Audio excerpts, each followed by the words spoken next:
Singillarini, jigar go'shalarini, ro'zg'orini bekami ko'z qilib qo'yotganlar bor. Hatto opa singillarini haj, umralarga olib borib kelayotganlar ham bor, ko'ryapmiz, eshityapmiz. Alloh rozi bo'lsin ana o'shanday jigar go'shalardan. Lekin aksariyatimizchi imkoniyatimiz bo'la turib, o'zimizni sharoitimiz yaxshi bo'lib, lekin bir xonada dimiqib o'tirib, qiyinchilik bilan yaşayotgan aka-uka singillarimiz bor. Ko'zimizni ochib olishib qolaylik. Sizga berilgan bu mol dunyo ertaga kelib siyli rahmga xiyonat qilsangiz, bir kun kelib shu mol dunyodan mosuvo bo'lasiz. Qahri kelmasin.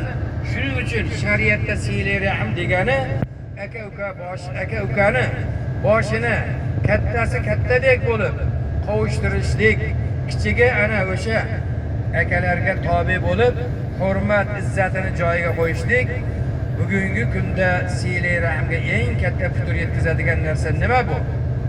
Bu siyli rahmga putur yetkazadigan narsa bu 1 yil emas, 2 yil emas, 15-20 yildan keyin ko'z ochib ko'rgan jufti halollarimiz ba'zilari aka-ukani o'rtasiga infoq solib devori darmayon bo'lyapti. Aka-ukani o'rtasiga sovuqchilik tushiryapti. Lekin biz